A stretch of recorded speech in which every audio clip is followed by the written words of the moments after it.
अस्सलामुअलैकुम। और आज हम हैं बाराबंकी के ग्राम मीरापुर में, और मीरापुर में हम आपको दिखा रहे हैं यहाँ की करबला।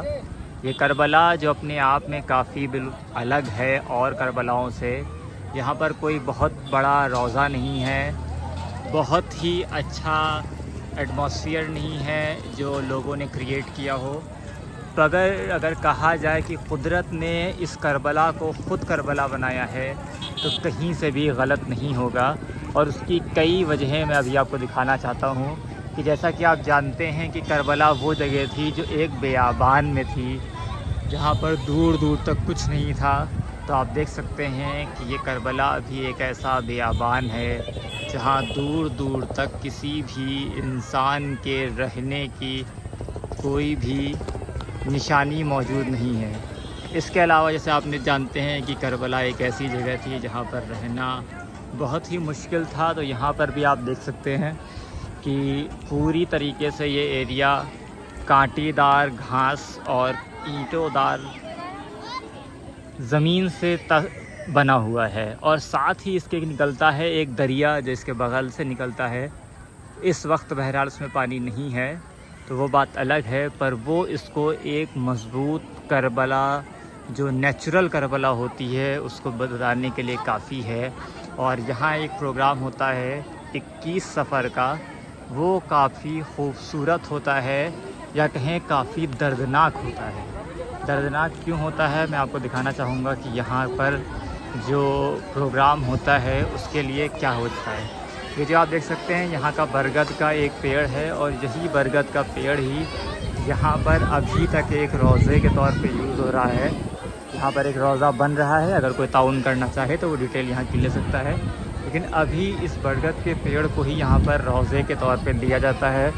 इसी पर लोग अपने छिल्ले बांधते हैं और इसी से लोगों की मुरादें पूरी हो रही हैं। इसके बाद अगर बात की जाए यहाँ के 21 तारीख़ की, तो 21 तारीख़ का जो प्रोग्राम होता है वो यहाँ का बहुत ही रिक्कत भरा प्रोग्राम होता है। ऐसा प्रोग्राम शायद ही आपने किसी बड़े शहर में किया होगा, क्योंकि यहाँ की जो कंडीशंस हैं वो बहुत ज़्यादा करबला से मैच करती हैं। तो लोगों के यहाँ कदम रखते ही उनको दर्द का एहसास होने लगता है, जो शायद उनको किसी बहुत बड़े प्रोग्राम, बहुत बड़े आलिम, या कहा जाए बहुत बड़े मजालिस में नहीं होगा।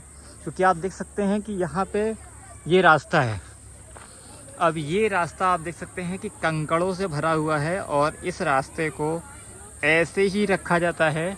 इसके ऊपर किसी तरीके की ईंटें नहीं बिछाई गई हैं, ना ही बिछाने का कोई प्रोग्राम है आगे कि ये लिमिटेड टाइम के लिए है और इसमें बाद में पत्थर डाल दिए जाएंगे या ईंटें बिछा दी जाएंगी। कुछ नहीं, ये ऐसा ही रहने वाला है। हमारे बचपन से ये ऐसा ही है। एक सड़क जो बीच में बना दी गई है वो भी ज़बरदस्ती बना दी गई थी, हम लोग उसके पक्ष में नहीं थे कि वो बनाई जाए। आप देख सकते हैं कि इस पथरीले रास्ते को पार करने के बाद और इसके उस पार एक ऐसे ही खलार है जिसको क्या कहते हैं, खंती या घाटी कहा जाता है। और आप सोचिए कि अगर इस घाटी के बीच में बिल्कुल पानी से मिलता हुआ एक ताबूत इमाम हुसैन और इमाम अब्बास का रखा हो,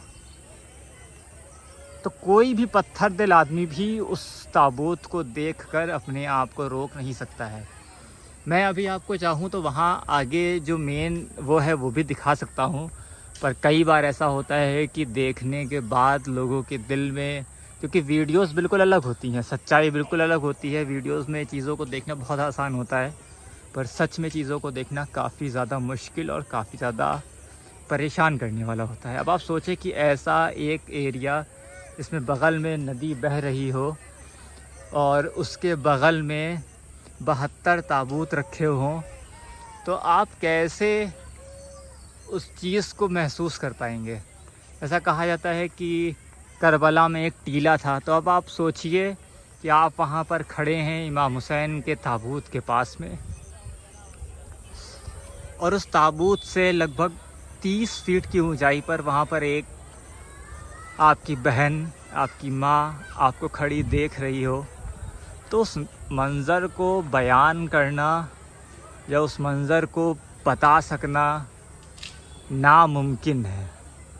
मतलब इतना नामुमकिन है कि आप सोच नहीं सकते हैं। तो आप खुद सोचिए कि आप इस टीले पर खड़े हों, मैं आपको टीला कहें या ऊंचाई कहें, अगर आप इस टीले पे खड़े हो जाएं और अब आप सोचिए कि इस ऊंचाई से आपको कोई एक आदमी अपने हाथों पर इमाम अली असग़र का ताबूत लाता हुआ दिखाई दे और उसके पीछे इमाम अली अकबर, इमाम हुसैन, मौला अब्बास के ताबूत लाइन से लगे हों, तो क्या आप उस माहौल को बयान कर सकते हैं? बड़े बड़े इमाम बाड़ों में आलीशान मजलिसों को अटेंड करना बहुत आसान है, पर यहाँ तक आकर इस प्रोग्राम को देखना, अगर आप एक बार ऐसा प्रोग्राम देख लेते हैं तो उम्मीद है कि आपको कभी इस बात का अफसोस नहीं रहेगा कि आपने करबला की ज़ियारत नहीं की। ये करबला आपको करबला दिखा देगी। बियाबान जंगल, पथरीले रास्ते, दरिया, खलार, खंती, ये हर चीज़ आपको ये बताने के लिए काफ़ी है कि करबला बहुत मुश्किल थी और बहुत मुश्किल है। ये पूरी तरीके से नेचुरल है, इसमें कुछ भी बनाया नहीं गया है, ना ही ये कंकड़ ला के कहीं से डाले गए हैं। ये नेचुरल प्रोसेस से ही बने हुए हैं। यहाँ की मिट्टी ही ऐसी है कि वो अपने आप को कंकड़ में तब्दील कर देती है। और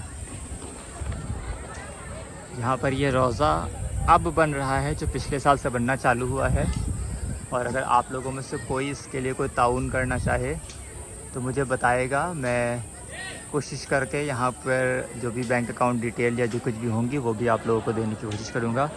पर आप लोगों से गुजारिश करूँगा कि एक बार यहाँ का 21 सफ़र का जो प्रोग्राम होता है उसको ज़रूर करें। और यहाँ आने के लिए आपको कोई दिक्कत नहीं होगी, चाहे आप लखनऊ, गोंडा, बलरामपुर, बस्ती, कहीं से, फैज़ाबाद, कहीं से भी आएँ। रोड्स काफ़ी अच्छी हैं और अगर आप लखनऊ से आ रहे हैं तो बाराबंकी के बाद से भी आ सकते हैं।